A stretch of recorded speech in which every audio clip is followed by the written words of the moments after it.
This was my dad's home, and for 15 years he busted his ass taking care of it. 15 years ago, it looked like this. And this is what it looks like now.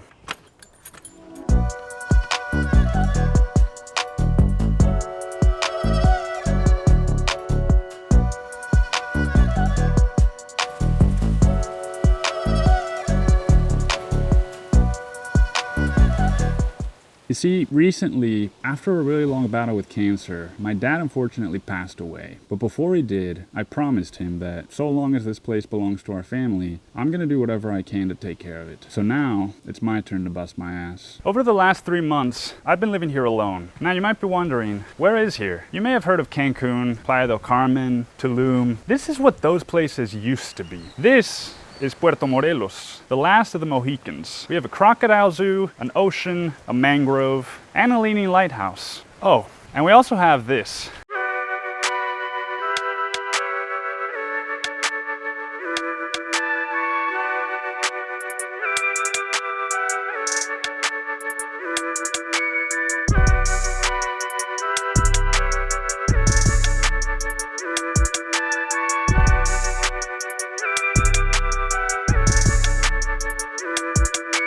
That is way too much seaweed. That is way too tiring. But I started with this because I want to illustrate a point. Sometimes it's better to just accept the mess than to try and make it go away. See, while I've been down here, I've also been working a full-time job and writing my new book. I have to pick my battles wisely. And this brings up a larger point about healing. And that is that, like with this seaweed that's just constantly regenerating, I think a lot of times in my life, I have found myself battling a symptom instead of getting to the root cause. And the times when I've battled symptoms, well, all that does is push pain or push the emotion away, but eventually it just comes back and I exert way more effort than I get returns. The second of my never-ending tasks is clearing palm trees. This involves the very dangerous act of climbing an old, rickety wooden ladder, cutting down dying palm fronds, dried up coconuts, not so dried coconuts,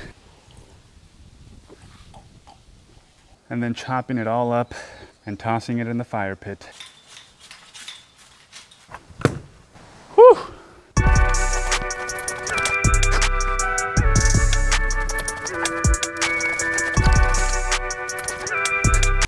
I'm done with this palm tree, fuck this. When I first arrived, I was terrified to do what I'm doing right now and climb these ladders. And now, it's not that I'm not afraid, but what I've learned is that fear is just a thought and I don't have to listen to it. I can still act on the thing I want to do, even if I'm afraid. I've had a fear of heights and a fear of falling for most of my life. And the truth is, this ladder is not very stable, so I could fall.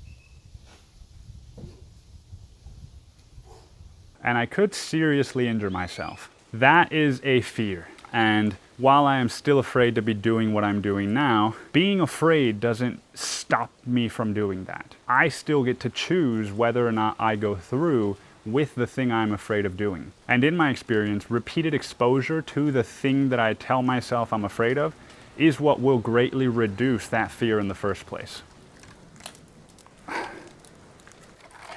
And all for what?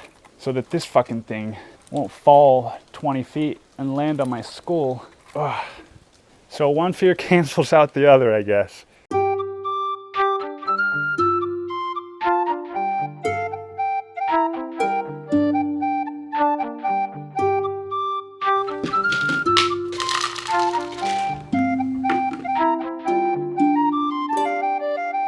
Next up, we're sweeping. But not just any kind of sweeping. This is outdoor sweeping, prone to the dangers of sand blowing in the wind. These things, and also these smaller seed-looking things. Let's get to it.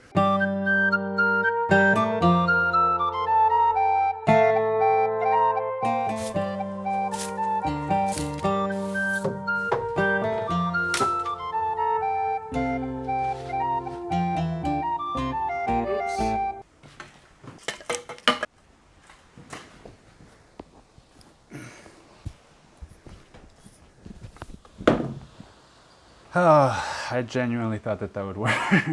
I'm done sweeping. And now, perhaps the easiest of all the tasks, and one of my least favorites. Bet you've never seen a key like this.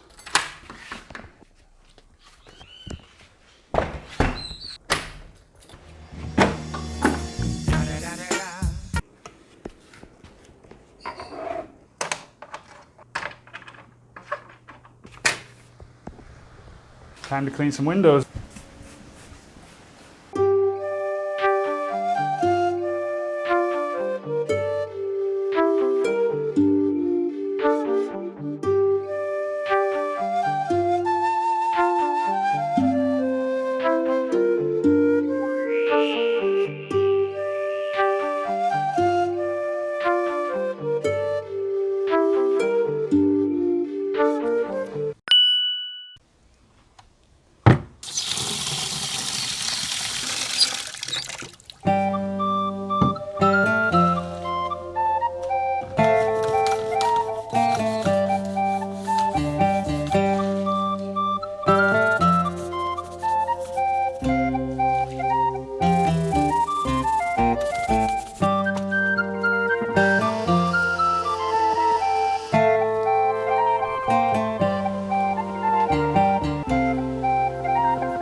At this point, the battery on my camera started to run low, and I started to lose daylight. So I decided to speed things up in order to finish recording this video in a single day. I kept thinking about continuity, and whether or not you would realize that I recorded the first never-ending task last. I was going to try and pretend that I didn't, but then that would be lying, so I guess now you know. What you doing? I'm making a video. What kind of video?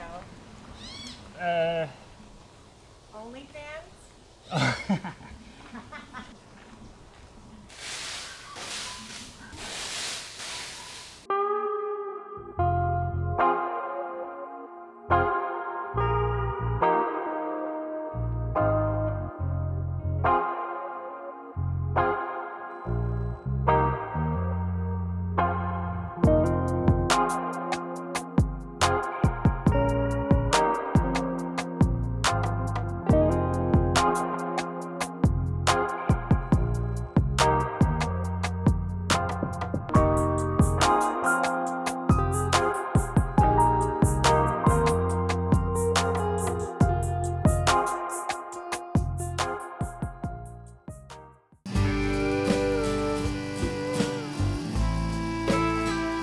The final task on my list of never-ending tasks was my father's favorite one.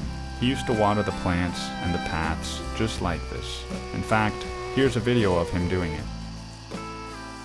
He told me once how doing this helped to relax him. I imagine it must have been very meditative for him, the way that it is for me, the way that everything I've done today has been. Because though my list is never-ending, and sure, it's tiring, it's also taught me that meaningful work doesn't feel like work at all. In fact, often it feels like play. And it's times like these when life gets hard that my why is what keeps me going. And today that why was my father.